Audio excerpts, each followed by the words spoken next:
Okey, kita masih dalam tajuk yang pertama, bab niat. Niat sangat penting. Jadi kita sebelum mulakan kuliah kita ni, saya dah baca niat tadi. Semua mengaminkan, mudah-mudahan itu niat kita semua. Niat kita untuk datang belajar dan mengajar. Jangan niat nak belajar je, kena ada niat nak mengajar juga. Kerana kita juga mengajar, yalah cara rasmi tak rasmi itu tak kisah, tapi mengajar tu ada juga. Assalamualaikum warahmatullahi wabarakatuh. Alhamdulillah Rabbil Alamin, wassalatu wassalamu ala rasulil amin wa alihi wa sahbihi wa man nasarahu wa taba'u wa alahu ila yaumiddin. Rabbi syrah li sadri yassir li amri wahlul 'uqdatam min lisani yafqahu qawli. Nawaina ta'alluma ta'lim wa tadhakkura wa tadhkir wal naf'a wal intifa' wal ifada wal istifadah wal hatha ala tamassuk bi kitabillah wa sunnati rasulillah. والدعاء إلى الهدى والدلالة على الخير ابتغاء مرضات الله وقربه وثوابه ومغفرته ورضوانه وحسن الخاتمة عند الموت ورفع درجة في الجنة ومرافقة سيدنا محمد صلى الله عليه وآله وسلم وابتغاء شفاعة يوم القيامة. على هذه النية وكل نية صالح شامل خيرات الدنيا والآخرة وإلى حضرة سيدنا محمد صلى الله عليه وسلم. الفاتحة. أعوذ بالله من الشيطان الرجيم. بسم الله الرحمن الرحيم. الحمد لله رب العالمين. الرحمن الرحيم مالك يوم الدين. إياك نعبد وإياك نستعين. اهدنا الصراط المستقيم صراط الذين أنعمت عليهم غير المغضوب عليهم ولا الضالين. آمين. Alhamdulillah, syukur kepada Allah Subhanahu wa taala. Kita ada kesempatan ini teruskan pengajian daripada kitab hadis Riyadhus Salihin. Jadi kita harap pada semua dapat miliki buku kitab Riyadhus Salihin, boleh belilah di mana saja dan apa cetakan pun sama aja. Cuma dalaman dia lah, terang tak terang, besar kecil semuanya, tapi susunan hadis yang sama. Yang penting kitab Riyadhus Salihin. Kadang ada satu kitab namanya ringkasan Riyadhus Salihin, itu lain. Tak samalah susunan dia diringkaskan. Adapun ni kitab Riyadhus Salihin.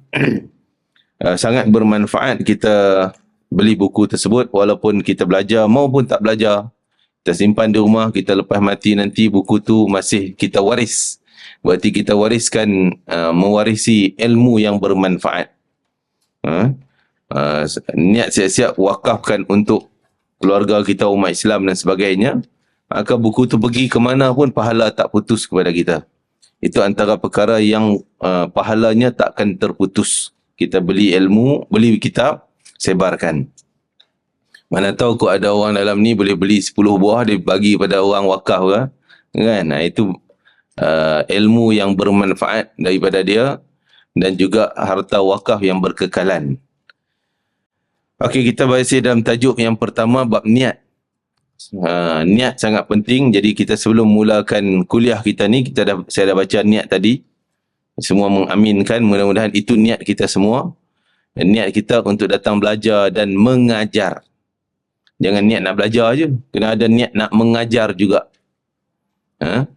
Kerana kita juga mengajar, yalah cara rasmi tak rasmi itu tak kisah, tapi mengajar tu ada juga. Dan mengambil peringatan dan memberi peringatan, mengambil faedah, memberi faedah, mengambil manfaat dan memberi manfaat. Mencari redha Allah, keampunan Allah, rahmat Allah, keberkatan Allah, taubat daripada Allah Ta'ala, dan juga syafaat baginda Nabi Muhammad SAW. Niat kita luas. Maka siapa yang datang dengan niat yang baik, maka pahalanya mencurah-curah. Kalau dia datang dengan sekadar nak datang kuliah, dapatlah majlis ilmu semata-mata. Tapi kalau datang dengan banyak lagi niat dia mentaati perintah Allah, bertakwa kepada Allah Ta'ala, dan juga untuk mencari rahmat Allah, menghubung silaturahim, duduk dalam majlis yang baik kerana Allah. Kerana itu ada disebutlah hadis qudusi, wajabat mahabbati, wajib dapat sayangku, kata Allah. Firman Allah, hadis qudusi, orang yang saling ziarah menziarahi kerana aku. Jadi kita datang niat ziarah menziarahi kerana Allah. Orang yang saling sayang menyayangi kerana aku. Ya, kita niat datang sayang menyayangi kerana Allah. Dan orang yang datang dalam majlis, duduk dalam majlis, duduk tu semata-mata kerana aku. Ya, kita pun niat majlis kerana Allah. Dan orang yang saling tolong menolong kerana aku. 4 orang ni pasti dapat cinta aku, kata Allah. Kata para ulama mengatakan, kalau dah dapat cinta Allah, fa innahum la yu'adzabun, mereka tak akan kena seksa dan susah. Dah Allah sayang, Allah cinta. Maka carilah jalan cinta Allah Ta'ala. Yang kita hadir majlis dengan niat yang macam-macam, maka macam-macam itulah saluran ganjaran pahala yang kita dapat. Seperti kita dah baca beberapa hadis ya. Kalau buku yang cetakan sama dengan saya ni, muka surat 3. Kan? Macam ni ya. Kalau beli sama dengan saya, senang kita bagi tahu muka surat kan, senang carilah. Yang tak sama pun tak apalah, susunan hadis dia sama juga. Okey. Hadis yang kita baca hadis yang ke 5. Rawahul Bukhari, hadis yang sahih. An Anas radhiyallahu anhu qala raja'na min ghazwati Tabuk ma'an Nabiy sallallahu alaihi wasallam faqala inna aqwaman khalfana bil Madinah ma salakna syi'ban wala wadiyan illa wa hum ma'ana habasahumul udhur. Sayyidina Anas bin Malik menceritakan bahawa baginda dia berkata, kami pulang, Anas kata, kami balik daripada perang Tabuk. Tabuk nama tempat di utara Madinah. Jarak daripada Madinah ke Tabuk lebih kurang 600 kilometer. Ini satu peperangan yang paling jauh Nabi pergi. Nabi hadir sendiri. Dan tujuan perang ni perang dengan kaum bangsa Rum, tentera Rum. Tentera Rum, tentera kuasa besar dunia pada zaman tu. Yang center dia orang di Syam, Syria lah. Jadi Tabuk ni tak jauh dengan sempadan Jordan, Syria. Di utara sana. Jadi dia orang tentera Rum dekat dengan Tabuk. Lebih kurang tak sampai 100 km. Madinah Nabi pergi 600 km. Sehingga tentera Rum, Heraklius, dia punya pemimpin dia, raja dia, Kisra dia, Heraklius, dia hantar pengintip pergi mengintip tengok tentera Nabi, apa aktiviti dia orang, senjata dia banyak mana, tentera dia bagi maklumat. Bila pemimpin pengintip dia orang ni pergi balik mai buat laporan, Heraklius kata ini bukan manusia, dia kata bahaya punya orang. Makanan dia orang adalah kayu-kayu. Dia gigit kayu makan. Kan? Apa dia gigit kayu? Kayu sugi tu. Dia tengok orang nyak. Dia teropong dari jauh. Loh, dia orang makan kayu. Kayu dia boleh gigit macam tu je. Jadi dah timbul. So Allah sengaja timbulkan gerun kepada musuh. Dan mereka ni malamnya tak tidur. Ibadah pada Allah. Siangnya bukanlah siang tu letih, dah malam tak tidur, siang letih kot. Tak. Siangnya bersemangat macam tentera yang penuh bertenaga. Tak ada kesan letih. Dan perjalanan mereka 600 daripada Madinah, 600 km. Maksudnya jauh perjalanan. Datang tak letih-letih. Kita naik train, naik train sekarang ni. Daripada Madinah ke Mekah. Sampai sana nak angkat beg tak lerat dah. Ustaz, ada orang potong angkat beg Ustaz. Tak larat nak angkat beg. Tak larat dah. Lembek dah. Naik kereta api kalau bas lagi lembek. Kan? Itu baru 450 km. Daripada Madinah ke Mekah. Ni 600. Datang malam tak tidur. Siang bersemangat. Macam tentera yang penuh tenaga. Jadi laporan tu sampai pada Heraklius. Dia kata tak payah kita keluar. Tak payah. Jadi Nabi tunggu sehingga hampir seminggu. Nabi buat utusan, jom balik. Jadi Tabuk tak jadi perang. Para sahabat rasa, ya Allah, ruginya kami pergi nak perang, nak mati syahid ke, ataupun nak bunuh musuh. Salah satu tu. Sama ada kami yang kena, ataupun musuh yang kena. Nak dapat pahala jihad fi sabilillah, tapi tak jadi perang. Jadi macam lemah semangat. Allah turun ayat, kuatkan semangat dia orang. Allah kata, setiap lorong-lorong yang kamu lalui tu, kan, sehingga kamu duduk di satu tempat, Dalam surah At-Taubah dalam surah At-Taubah Allah puji mereka semuanya mendatangkan pahala. Walaupun mereka duduk di satu tempat sehingga musuh rasa gerun tak berani keluar. Itu juga ganjaran jihad macam berperang. Kan?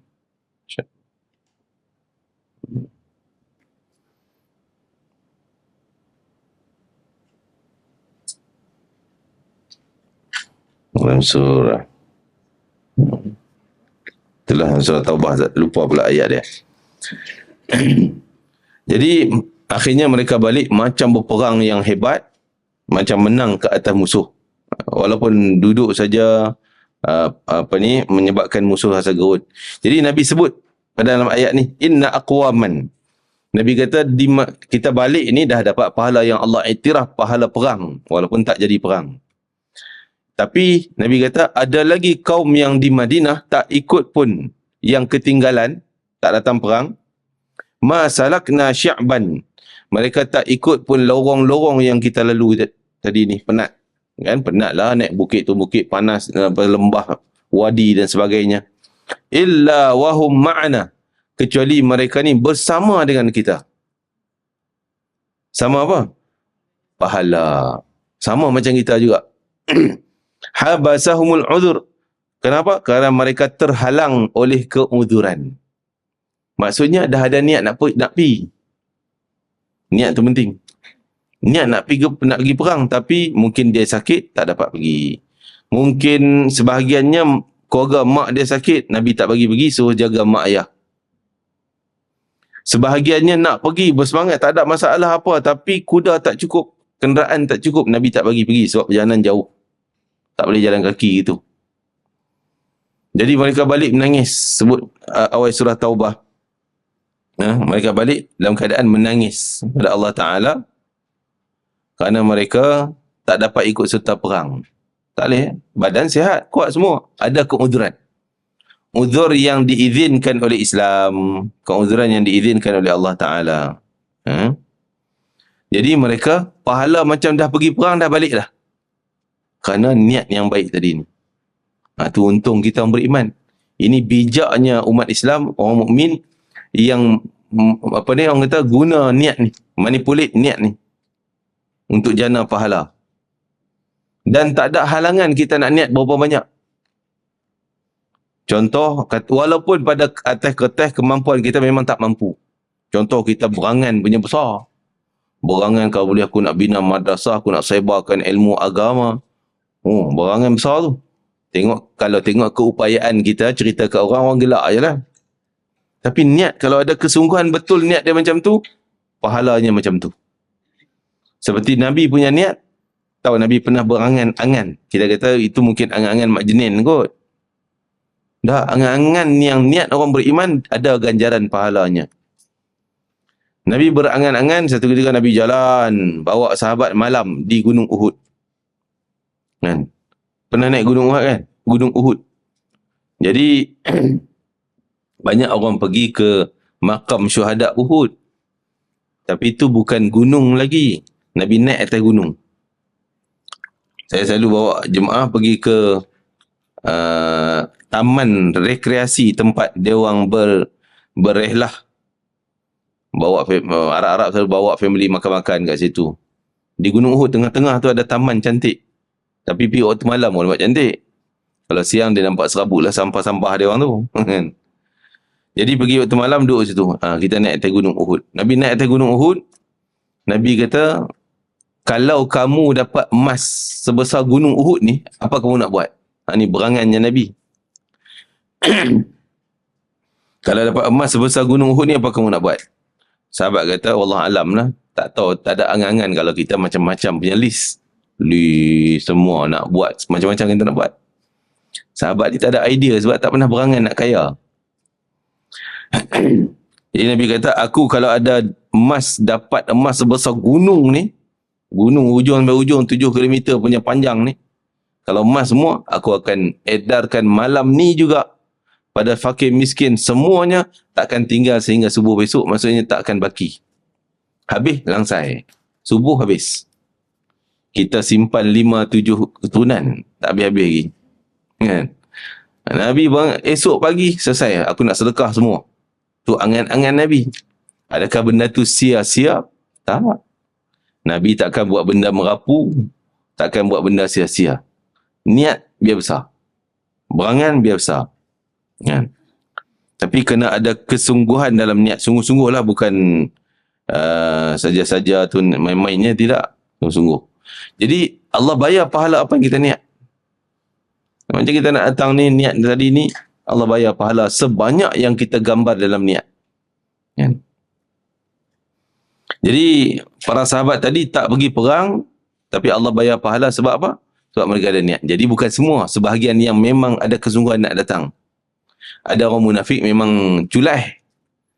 Ada juga minta izin, Rasulullah, ya Rasulullah, izinkan kami tak pergi, kami ada masalah, anak sakit, mak sakit dan sebagainya. Padahal bohong. Nabi tahu orang yang bohong dan orang yang tak bohong. Begitu juga Allah akan tahu kita ni niat bohong-bohong ataupun niat sungguh-sungguh. Kan? Jadi kena niat yang ada kesungguhan. Maka Allah bayar pahala kalau ada uzurnya. Insya-Allah. Dan hadis satunya daripada Abi Yazid, Ma'an bin Yazid. Bismillah.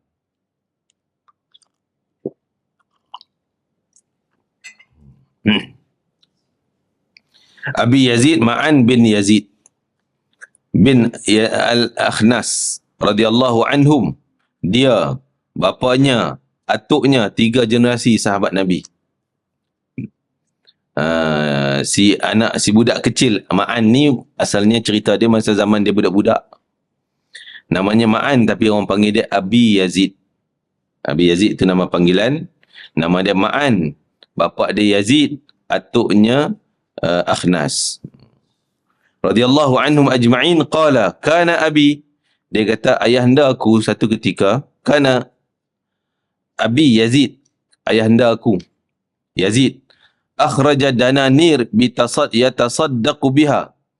Ayahku ni ada duit, buat keluarlah dinar-dinar nak pergi sedekah kat sahabat-sahabat dalam masjid yang miskin ni. Fa wada'aha 'inda rajulin fil masjid, maka dia pun bagilah kepada sahabat ni, ni 1 dinar orang miskin dalam masjid. Setelah ayahku balik selesai, faji'tu fa akhadtuha, dia kata aku pun datang pula. Dia budak-budak main dalam masjid, kan, berlari-lari pergi kat sahabat yang miskin tadi yang baru dapat 1 dinar daripada ayahku. Aku ambil dinar dia tu. Aku ambil dinar daripada tangan sahabat tu. Budak kan. Jadi orang tak marah lah. Budak. Kalau kita kena pelempang lah. Sahabat, tak kita ambil lah.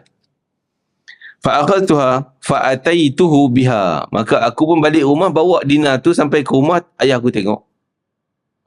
Faqala wallahi ma iyyaka aradtu. Ayah dia marah. Yazid ni marah pada anak dia. Ui, kenapa kau ambil ni? Aku tak suruh kau pergi kutip balik pun. Dan dia marah pada anak. Fa khasamtuhu, maka ayahku tengking, marah dengan nada yang kuat. Dia pergi mengadu pada Rasulullah, cerita tentang anak dia ambil balik duit tu. Maka Rasulullah kata apa? Laka ma nawaita ya Yazid, laka, kepunyaan engkau wahai Yazid, apa yang kau niat. Apa yang kau niat dah dapat pahala. Kau niat nak sedekah tadi kan, dah dapat full pahala sedekah. Walaka ma akhadta ya Ma'an, wahai Ma'an, kalau orang bagi kat engkau yang tu dengan rela, maksudnya bukan curi ni, dengan sah, jadi hak engkau. Walau benda tu patah balik kan, duit bagi kepada miskin, dia pergi ambil balik, patah balik ke rumah.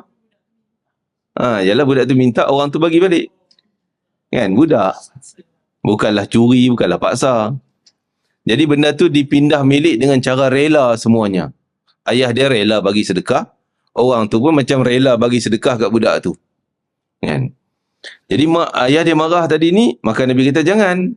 Engkau dah dapat pahala engkau niat, dia kalau orang tu bagi dengan rela, dengan reda, jadi hak dia. Hak si anak engkau. Kan?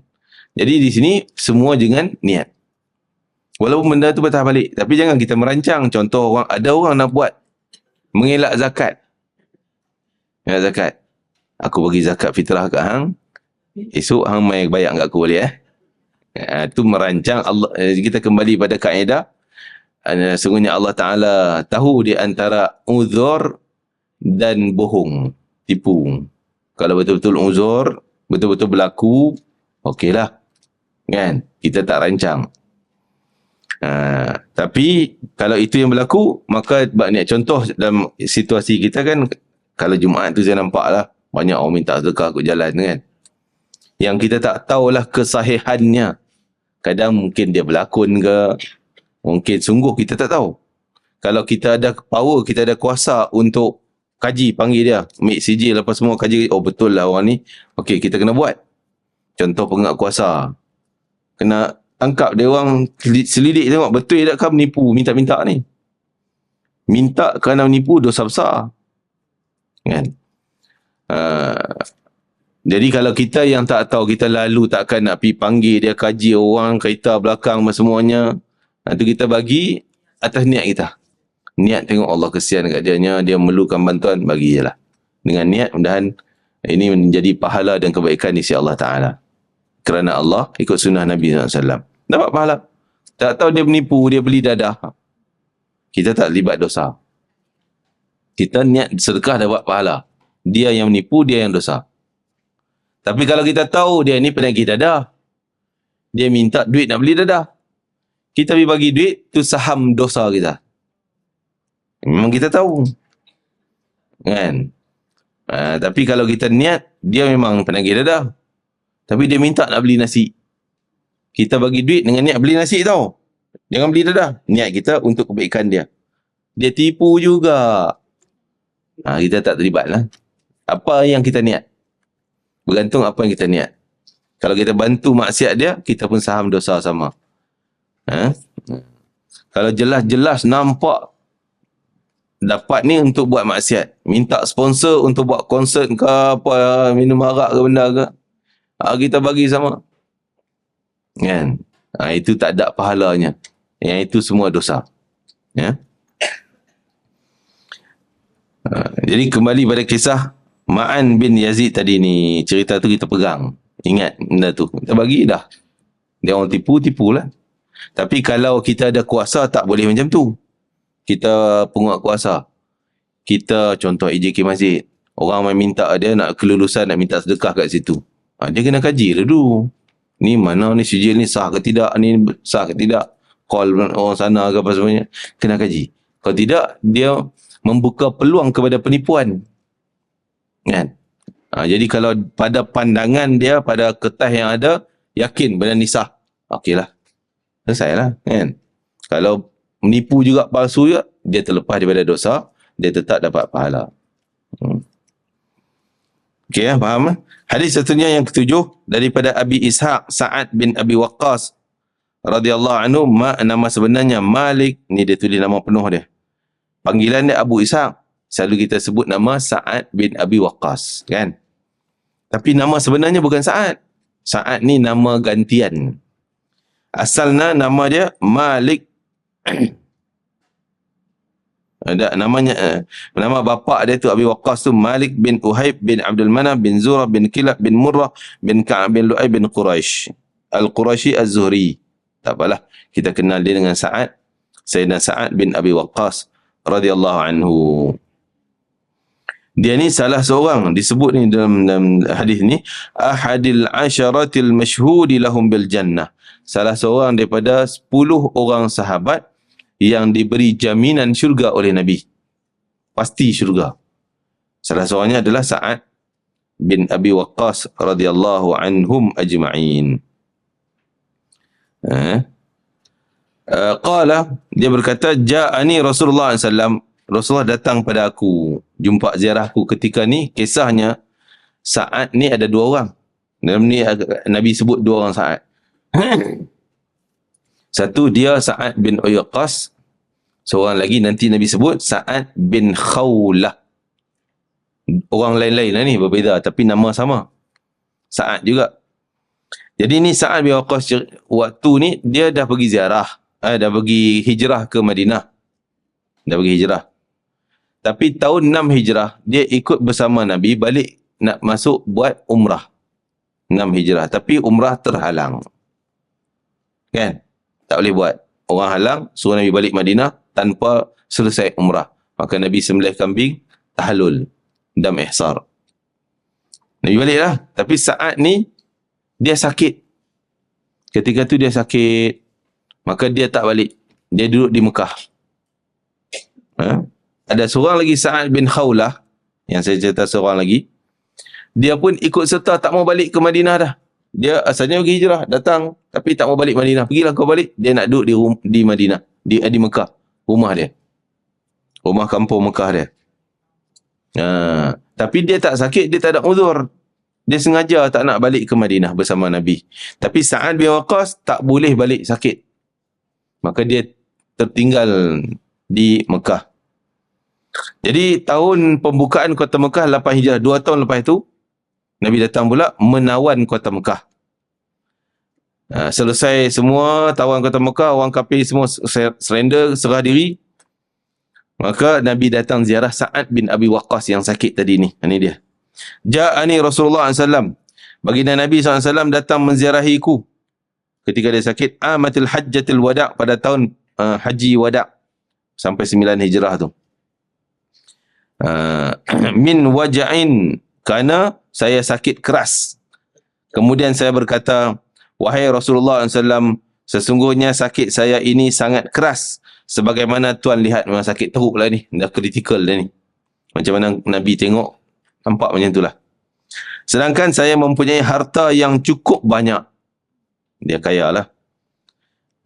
Yang pertama, sebab harta dia di Mekah. Dia duduk di Mekah, harta dia banyak lah. Banyak sahabat yang hijrah ke Madinah, harta tinggal kat Mekah. Dah lenyap orang curi. Jadi dia tu miskin. Dia duduk ada di Mekah, harta dia masih ada banyak. Dan dia hanya ada mewarisi seorang anak perempuan. Anak seorang je anak perempuan.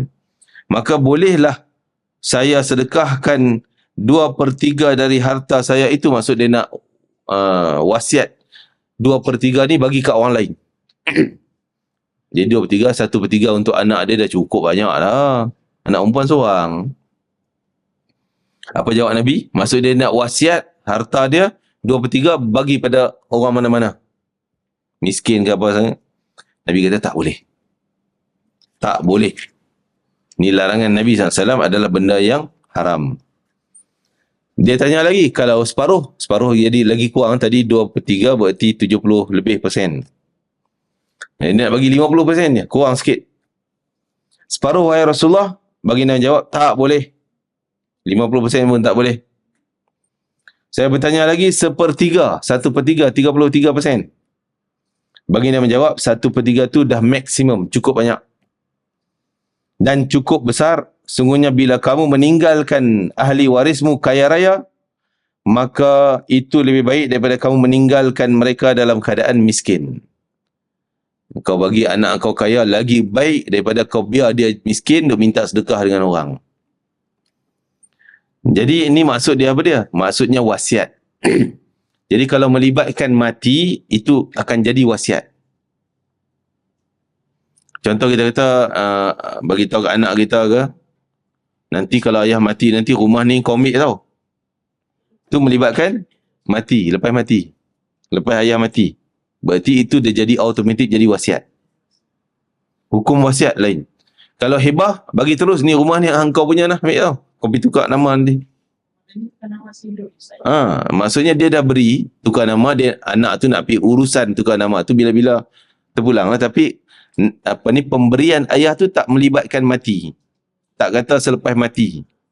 Nana, rumah ni ayah bagi kat kau tau. Tak sebut pun lepas mati. Berarti itu hibah. Pemberian. Hadiah. Yang tu tak sama dengan wasiat tadi. Kalau dia kata lepas ayah mati nanti, rumah ni jadi hak engkau. Lepas mati. Bila dia lepas mati, itu wasiat. Walaupun tak sebut perkataan wasiat. Kan? Dia sebut lepas mati. Itu kira wasiat lah tu. Jadi bab wasiat, syarat yang Nabi sebut tadi, kita kembali pada hadis Nabi. Yang pertama, tak boleh lebih pada 1/3 wasiat kita pergi keluar ni. Harta kita, contoh kawan tu kata sedekah, harta ayah semua ni 2/3 ayah nak bagi ke Masjid Al-Falah. Contohnya kan. Lepas mati ni nak bagi jadi hak Masjid Al-Falah. Batal wasiat dia kerana itu dah jadi 2/3. Lebih. Bukan batal semua. 1/3 valid. Boleh. Majid Falah boleh ambil 1/3 je. Mana lagi dia bagi 2/3. 1/3 lagi baki tu tarik balik jadi faraid. Jadi faraid. Walaupun dia pesan 2/3, 70%. Ambil 33% je. Baki lagi 33% tu faraid. Pada pewaris. Itu syarat pertama, tak lebih pada 1/3. Syarat yang kedua, wasiat harta ni tak boleh pada pewaris. Kita wasiat 1/3 rumah ni bagi ke anak ni. Tak boleh. Batal. Sebab wasiat tak boleh kepada pewaris. Lepas ayah mati, 1/3 rumah ni, rumah ni nilai 3 juta. 1 juta engkau ambil lepas ayah mati nanti. Tak boleh. Sebab dia pewaris. Kita pesan kat anak. Sa'ad bin Waqqas tadi bukan 1/3 apa semua tu nak bagi kat anak. Nak bagi kat luar. Kan? Okey, pada pewaris tak boleh. Itu. Dan wasiat tak boleh terlibat dengan kepada tempat maksiat ataupun daripada harta maksiat. Harta dosa, harta haram ni nak wasiat tak boleh. Tak pakai.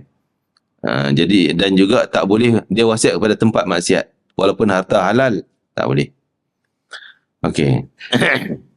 Nabi kata 1/3 kau nak wasiat tu dah cukup banyak. Baki 2/3 tu jadi warisan, harta warisan. Faraid.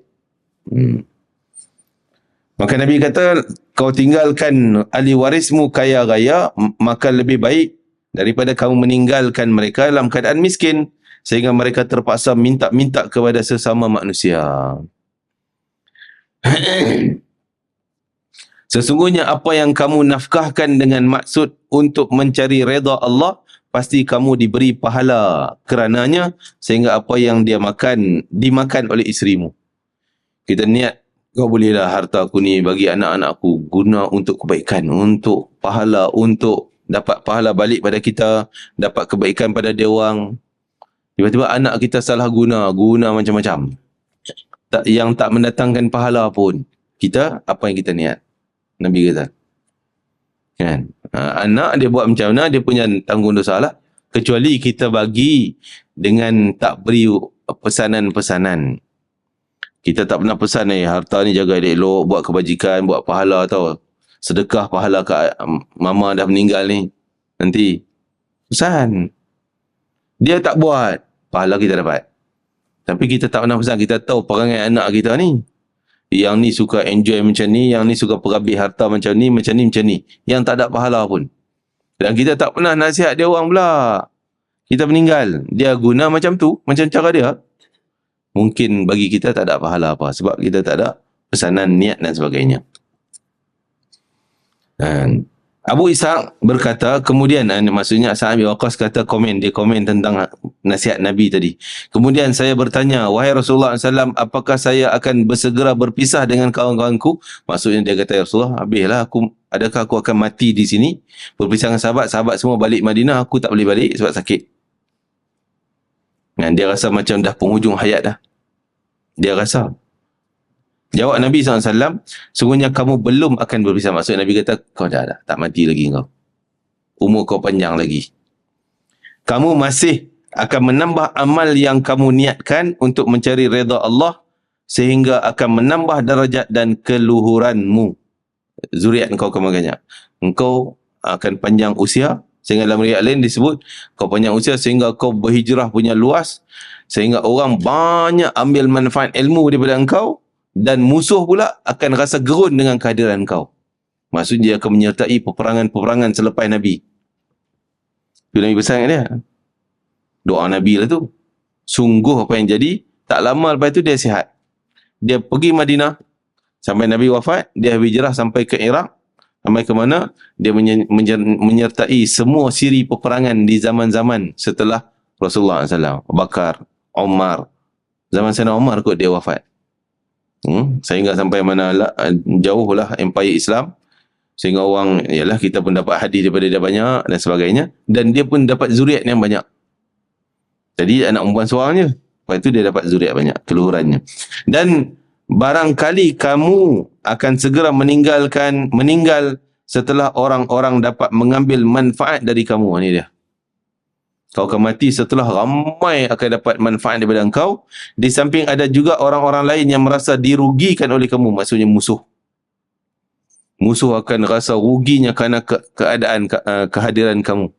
Musuh gerun, takut kalah dalam perangan musuh. Wahai Allah, lanjutkanlah bagi sahabat-sahabatku hijrah mereka. Maksudnya termasuk saat Nabi doakan, ya Allah bagilah dia kembali hijrah semula. Balik ke Madinah. Dan janganlah engkau mengembalikan mereka ke tempat yang mereka tinggalkan. Jangan bagi balik Mekah ni, biar dia duduk di Madinah. Tetapi kesian ni Nabi sebut ni, kesian pada Sa'ad bin Khawlah. Nabi sebut, kesian Sa'ad Khawlah, yang selalu disayangi oleh Rasulullah SAW kerana ia mati di Mekah. Tadilah dia dah hijrah ke Madinah. Sebab hijrah ke Madinah hukumnya fardu, wajib. Pada zaman tu. Jadi Khawlah ni patah balik ke Mekah. Jadi dia meninggalkan kewajiban hijrah. Sebelum, mungkin tahun tadi saya silap sebenarnya. Bukanlah Nabi Ziarah ni tahun pembukaan, Nabi Ziarah tahun pembukaan kota Mekah, tapi Khawlah ni dia masuk balik sebelum tahun Nabi Hijrah ni. Jadi dia meninggal di Mekah, balik tak nak duduk Madinah, duduk Mekah, meninggal. Jadi seolah macam satu kesilapan Sa'ad bin Khawlah. Itu Nabi kata kesian Sa'ad bin Khawlah. Kan? Itu ceritanya.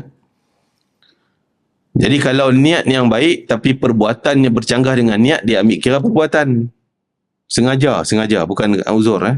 Tadi uzur niat nak pergi tapi sakit. Uzur tak boleh pergi. Itu Allah bayar yang niat. Tapi kalau niat dia nak pergi tapi malas. Malas tak apalah, aku dah niat okey dah ni, malas nak pergi kuliah hari ni. Kan? Dah niat dah malam tadi, buku pun semua ada. Siap dah, semua berbeg, esok nak pergi.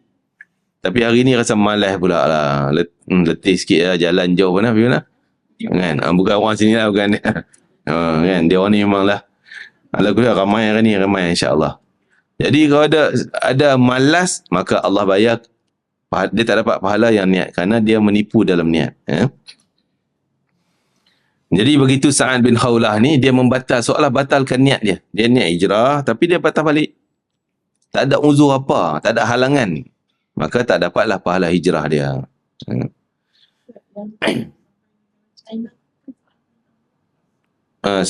Itu khilaf juga. Sebab kata Sa'ad bin Waqqas, dia maqam dia di sana. Wallahualam, boleh jadilah. Saya pun tak pasti hal tu. Ada lagi maqam Sa'ad bin Waqqas dikatakan di kawasan Iraq. Iraq. Jadi, okey, hadis seterusnya. Semua bergantung pada niat tadi. Niat Sa'ad, kalau dia tinggal untuk kebaikan anak dia, guna harta untuk kebaikan, dia tetap dapat pahala. Walaupun harta tersebut hanya sekadar makan minum anak isteri dia. Pahala. Jadi hati-hati kita dalam wasiat. Terkadang kita wasiat benda yang tak sah.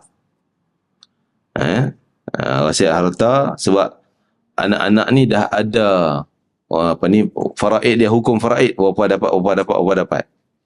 Pakai yang tu. Tak boleh kita nak wasiat, tak naklah ikut faraid tu. Yang mati ni, rumah ni milik engkau dapat kereta aje. Kan? Nak wasiat-wasiat macam tu. Hibah.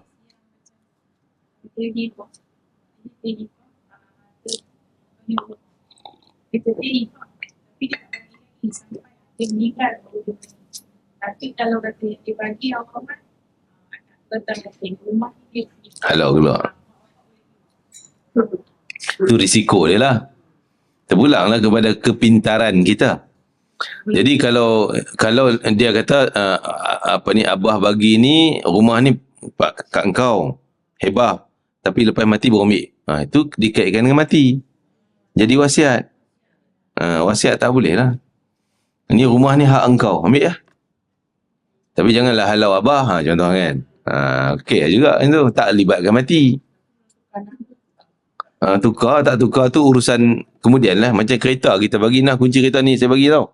Dia nak tukar JPJ nya besok ke bulan depan, tahun depan tu tak jadi sebab dah jadi hak dia. Kan?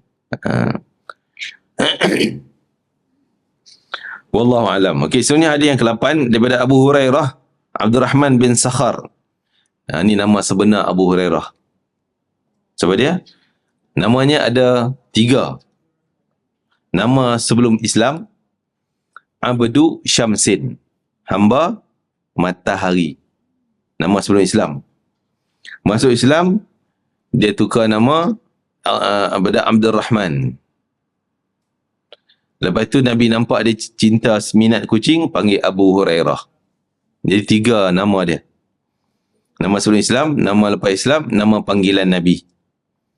Abu Hurairah. Abdurrahman bin Sakhrin radhiyallahu anhu qala Rasulullah sallallahu alaihi wasallam, inna Allah ta'ala la yanzuru ila ajsamikum wala ila suwarikum walakin yanzuru ila qulubikum. Rawah Muslim. Sungguhnya Allah Ta'ala tidak melihat, tidak memerhati bentuk tubuhmu yang handsome, yang cantik, dan tidak pula melihat ketampananmu, tetapi Allah hanya melihat pada hati. Bukan lihat ni tak nampak. Lihat penilaian. Allah nak nilai pahala bukan tengok engkau punya badan handsome, badan kuat, pakaian comel. Itu bukan penilaian Allah nak bayar pahala. Yang mula Allah nak nilai, tengok hati dulu. Contoh amalan luaran ni takkan terpakai kalau niat dalam kotor. Hati itu tempat niat. Sebab niat pada hati. Allah nak tengok yang tu dulu. Kalau itu lulus, luaran tu Allah terima. Kalau itu tak lulus, luaran tak diterima walaupun dah cantik. Kan? Jadi kalau niatnya baik, luarannya dia buat, semayang dia buat, tapi adalah kurang sana, cacat, tak sempurna, tak lengkap. Tapi Allah terima juga. Tapi kalau semayang dia, Masya Allah, punya khusyuk, bacaannya bagus, lama-lama pula tu semayang. Tapi niatnya nak tunjuk ke orang. Apa pun tak terpakai. Jadi begitulah kita ni. Kita kena baiki dua-dua. Bukan nak suruh baiki niat je. Niatnya bercantik, yang luar tak cantik tak boleh juga. Kena dua-dua tu dicantikkan. Niat kita ikhlas kerana Allah Ta'ala. Dalam kitab Tanbihul Ghafilin, disebutkan salah satu nak bagi amalan kita ni berkekalan. Terkadang amalan kita ni, ikhlas kita separuh. Sekejap je.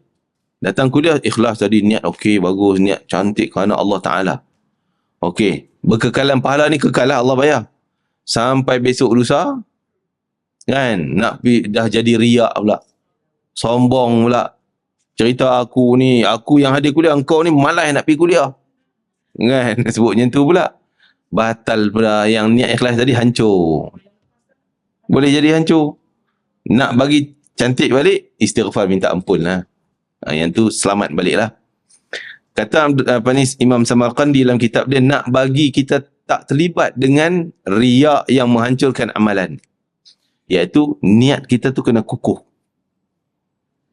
Niat ikhlas. Niat tu kerana Allah sampai akhir hayatku.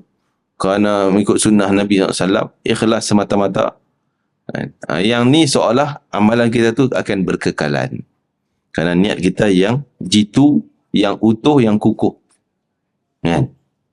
Walaupun nanti kita macam cerita ke orang, kan? Tapi yang penting tak ada lah unsur niat dia nak riak dan sebagainya, maka selamat amalan dia tadi. Jadi niat ni sangat penting ni. Kita dah ulang banyak kali ni bab niat. Banyak lagi hadis berkaitan dengan niat ni. Ya. Jadi usahalah untuk kita khusyuk hati kita untuk niat-niat yang baik. Sebelum datang, sebelum pergi, sebelum keluar rumah. Nak pergi mana pun dengan niat yang baik. Walaupun nak pergi pasar beli sayur, kita dah sebut dulu kan. Nak pergi pasar beli sayur, niat kerana Allah, ikut sunnah Nabi SAW. Nak bagi nafkah suami, kalau isteri, nak bagi suami makan, anak-anak juga dapat gembira, dapat makan. Masya Allah. Naik kereta kita pun dikira jihad fi sabilillah. Kan? Semua bergantung pada kekuatan niat kita. Hadis satunya daripada Abu Musa Abdullah bin Qais al-Ash'ari. Ini pun nama sebenarnya Abdullah bin Qais. Dia pun orang Yaman, seperti Abu Hurairah juga orang Yaman. Al-Ash'ari adalah atuk dia. Keturunan dia, keturunan atuk. Atuk dia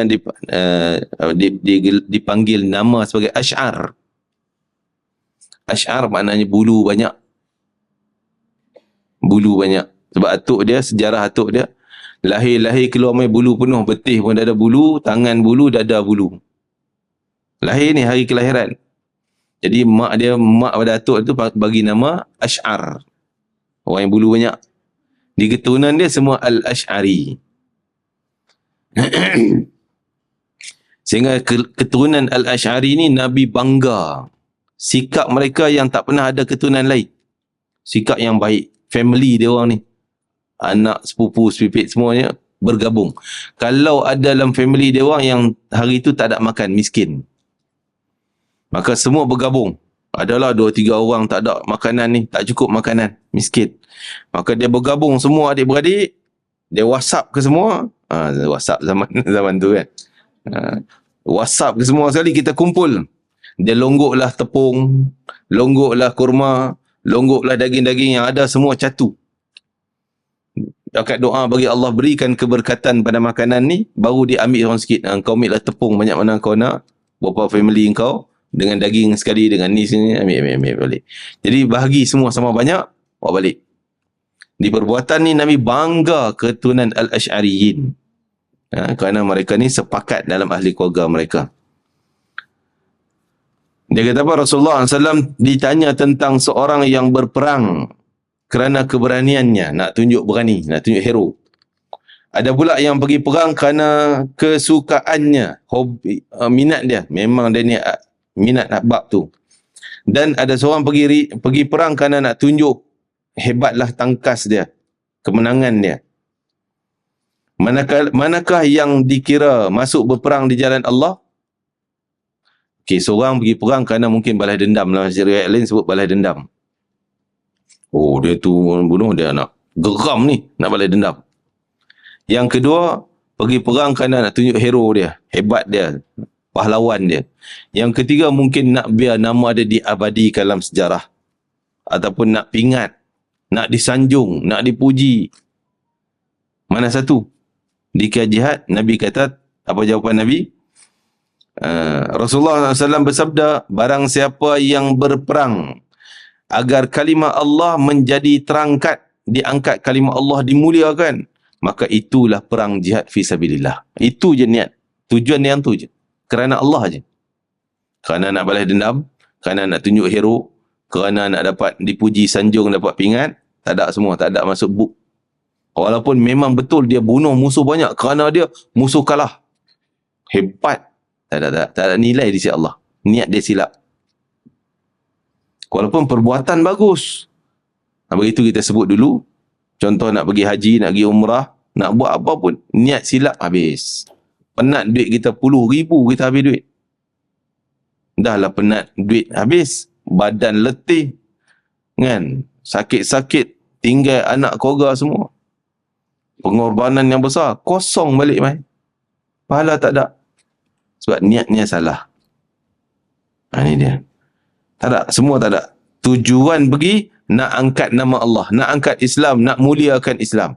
Untuk Rasul, untuk Allah dan Rasul. Ini selamat. Walaupun dia pergi separuh jalan. Mungkin dia meninggal tak sempat perang. Dia dikira mati syahid jalan Allah. Seperti Zulbijadain. Salah seorang sahabat nama anak muda. Dipanggil nama, dia bukan nama dia, tapi Nabi gelar dia Zulbijadain. Zulbijadain ni dua kain, kita kata kapet lah, kalau kapet, kain alas duduk ni. Sebab kisah Bijadain ni, saya tak ingat nama dia asal. Jadi dia ni memang nak sangat pergi ke Madinah. Dia kampung dia luar Madinah. Nak pergi kepada Rasulullah. Tapi dia rahsiakan. Mak dia dapat kesan dia ni minat pada Rasulullah. Mak dia dah anak yatim. Mak dia mengadu pada pak saudara. Beritahu pak saudara seksa dia. Pukul dia. Halang dia. Kurung dalam rumah, dalam kandang ni. Kurung. Cabut baju dia. Tak ada selai baju pun. Telanjang. Kan? Jadi bagilah kain hamparan letak untuk dia tidur. Itu je kain dia ada. Jadi dia dengan harapan supaya dia ni bertobatlah, tak nak pergi pada Nabi, pada Muhammad. Tapi bila sekian lama makan pun tak ubah nak cukup, dia tanya, masih minat dia lagi membara nak pergi pada Rasulullah. Masih berminat. Si mak dia rasa kesian dah siksa teruk dah sampai macam ni punya, tak makan, baju sejuk-sejuk, panas-panas macam ni. Yang tak ada pakaian, tak apalah, mak dia kata lepas je lah. Tapi ayah, pak saudara kata boleh. Dia ni anak yatim, harta bapak dia tu banyak pada dia. Pak saudara kata boleh pergi, tapi no, harta selai pun aku takkan bagi. Kau pergi selai sepinggang tu je. Sampai baju dia pun pak saudara tak nak bagi. Kau pergilah macam mana kau nak bagi. Jadi dia ambil kain hamparan tidur tadi, dia koyak dua buat baju pakai dia. Koyak dua tu. Satu jadi kain bawah, satu selimut atas. Yang tu bijadain, hamparan buruk. Sampai Nabi, dia jumpa Nabi, dia cerita kisah dia, Nabi kata engkau zul bijadain. Orang yang ada dua kain hamparan buruk ni. Akhirnya dia bersama Nabi dalam perang Tabuk dia pergi. Dia niatnya soleh, Masya Allah. Dalam perjalanan perang tak salah dia meninggal dunia. Maka dikira dia belum perang lah, belum sampai ke Tabuk tu. Belum perang lagi. Dalam perjalanan nak pergi, dia meninggal. Nabi punya gembira dengan niat dia yang baik. Maka Nabi korek liang lahat, suruh sahabat korek liang lahat. Dan Nabi bagi tahu sebelum kamu dah selesai korek liang, sebelum turun jasad dia, bagi tahu aku dulu. Sahabat dah korek lubang, semua siap, panggil Nabi. Nabi turun dalam liang, Nabi berdoa menangis-nangis. Ya Allah, aku redha dengan dia, maka kau redhalah pada dia. Ya Allah, aku redha pada dia. Aku sayang pada dia. Kau sayanglah pada dia, Ya Allah. Zulbijadain. Saya nak tengok Abu Bakar ni, duduk atas, duduk tengok. Cemburu dengan Zulbijadain ni. Dia kata, alangkah baik kalau aku mati nanti pun Nabi buat macam tu juga. Rasa macam untungnya Zulbijadain, aku pun tak tahulah dapat peluang ke tidak lagi. Abu Bakar ni. Kan? Sehingga dia dikumikan di situ. Zulbijadain. Kerana niat dia yang saleh, niat dia yang betul, pergi kerana Allah Ta'ala, dapat pahala semua lengkap. Kan? Walaupun belum kesampaian, belum terlaksana benda tersebut. Itu.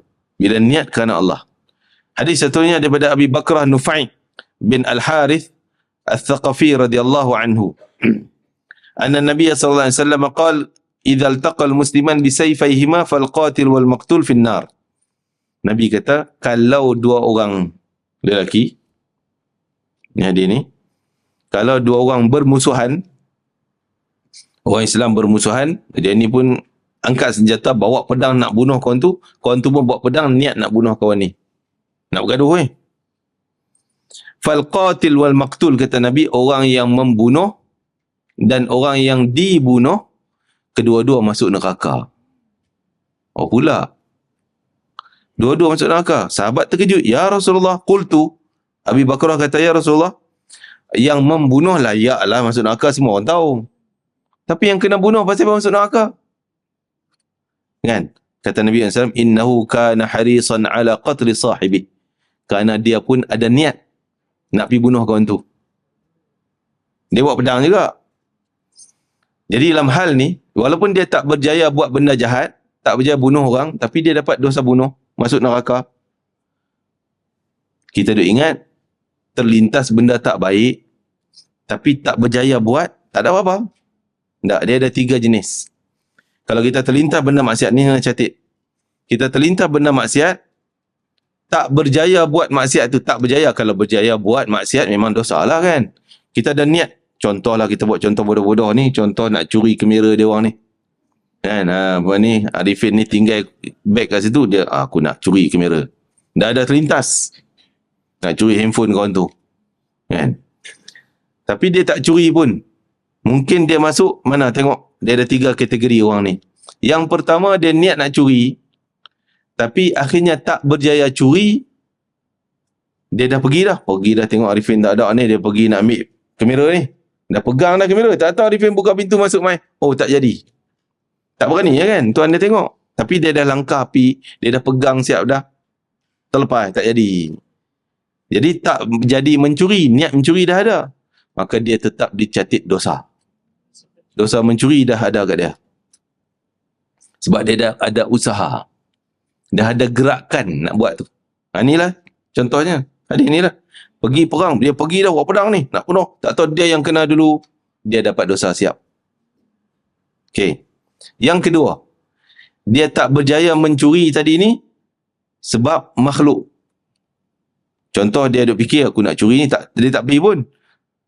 Kalau aku curi ni kena penjara ni 3 tahun penjara, 10 tahun penjara, tak baloi ni, entah nak.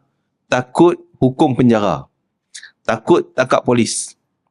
Polis ni, CC kamera, CCTV dah. Tak berani curi kan, kena report, kena tangkap. Takut bukan takut Allah. Takut apa? Takut makhluk. Maka itu kosong-kosong. Tak ada pahala, tak ada dosa. Okey, yang kedua. Yang ketiga, dia niat nak mencuri, tapi teringat, astagfirullahaladzim, mencuri ni dosa ni, kena azab ni, tak berani aku dengan neraka, tak mau. Dia tinggal mencuri kerana apa? Kerana takut Allah. Faham tak? Tadi takut makhluk, kosong. Kerana takut Allah, tak berani kerana takut hukum Allah. Maka Allah bayar pahala kat dia. Dapat satu pahala. Jadi ada 3. Satu, niat jahat, tak berjaya buat, dapat dosa. Yang contoh tadi, pedang tadi ni. Yang kedua, niat jahat, tak berjaya buat, kosong-kosong, kerana takut makhluk. Yang ketiga, niat jahat, tak berjaya buat, takut Allah. Tinggal takut Allah. Allah bagi pahala kat dia. Dapat pahala, bukan dapat dosa. Masya Allah. Kerana dia sanggup batalkan niat jahat dia tadi kerana takut Allah. Allah bayar pahala kerana takut Allah. Ya? Masya Allah. Jadi di sini, dua-dua tadi bawa pedang, nak saling berperang, nak bunuh-membunuh. Niat jahat tu ada, pergerakan perbuatan dah ada, separuh jalan, dia yang kena. Dia tak berjaya, tetap dosanya. Wal'iyadzubillah. Jadi kita, contohnya orang tu niat nak pergi, nak buat naya kat kereta orang tu, nak sekat, nak buat jahat, dah bergerak jalan dah, dicatat dah dosa ni. Cepat-cepat astagfirullah, terpadamlah dosanya. Minta ampun, astagfirullahaladzim, takut Allah. Berubah pada takut Allah, maka dia dibayarlah pahalanya. Ya? Wallahu ta'ala alam. Itulah beberapa hadis yang ada kaitan dengan niat secara langsung, diletakkan dalam tajuk niat. Kita baca hadis tadi. Yang pertama tentang Nabi nak pergi perang Tabuk. Sahabat yang tak dapat pergi kerana udhur, dah dibayar pahalanya. Yang kedua, kisah Ma'an ni bagi duit Yazid, bapa dia sedekah duit, anak pergi ambil balik. Ya? Nabi kata, engkau dapat pahala niat. Yang si anak pula, engkau duit tu orang bagi kat engkau, jadi hak engkau. Ya. Lainlah kalau dia ambil dengan cara curi, tak boleh lah. Okey, sebenarnya kisah Sa'ad bin Abi Waqqas tentang wasiat dia tadi. Nabi kata tak boleh 2/3, tak boleh 1/2. 1/3 tu maksimum. Ya? Lebih baik tinggal anak kaya raya, lebih ada tinggal dia miskin.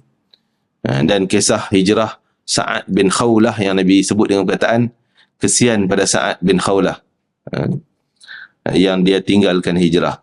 Sebenarnya hadis tentang Abu Hurairah riwayat tadi tentang Allah tak perhati pun luaran. Bukan penilaian utama Allah luaran. Sembahyang cantik, bukan itu penilaian Allah yang pertama. Mula Allah nak tengok yang dalam dulu. Yang ni cantik, baru yang luar cantik dia diterima. Yang ni gagal, yang luar cantik pun di-reject oleh Allah Ta'ala. Tak diterima. Jadi, benda dalam hati itu sangat penting dan utama.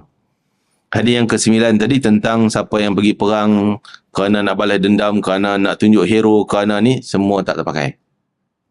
Ni dalam bab perang. Begitu juga boleh implementasi kita dalam hal nak datang kuliah.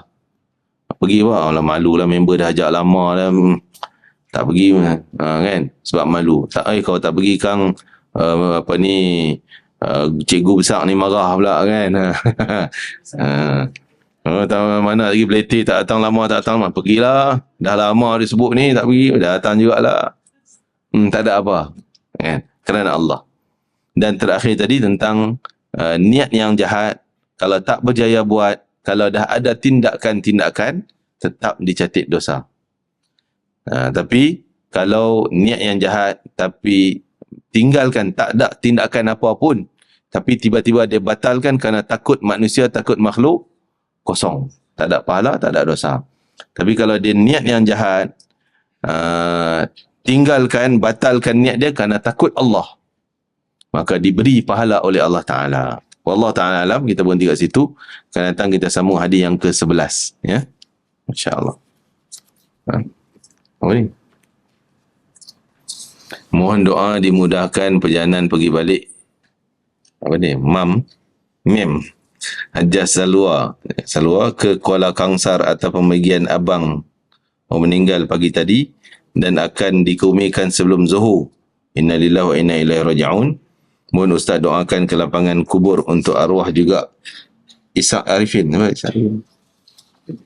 Juga doa dimudahkan urusan seorang jemaah Puan Zuraidah kemalangan patah kaki turun bas sewaktu rehlah ke utara semalam. Jazakallah khair. Jadi kita doakan, minta maaf sekali, kita hadiahkan Fatihah Ummul Quran kepada arwah abang kepada Kak Sarwa ila hadrati Sayyidina Muhammad sallallahu alaihi wasallam. Al-Fatihah.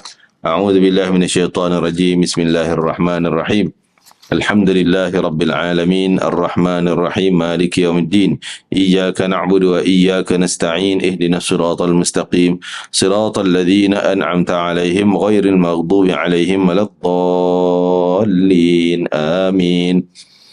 Dan kita doakan kesembuhan untuk Puan Zuraidah dan juga musibahnya digantikan dengan pahala yang besar, jihad jalan Allah Ta'ala dan kebaikan dunia akhiratnya. Begitu juga musibah kepada Puan Kak Salwa kita, dan Allah lapangkan kubur arwah abangnya dan ditempatkan bersama orang-orang yang saleh, diampun dosanya, diangkat darajatnya, diberi rahmat oleh Allah Ta'ala dan diberikan kekuatan sabar kepada ahli keluarga yang ditimpa musibah demikian. Ala hadhihi wa kullina salih syamil akhiratud dunya wal akhirah. Al-Fatihah. A'udzubillahi minasyaitonir rajim. Bismillahirrahmanirrahim.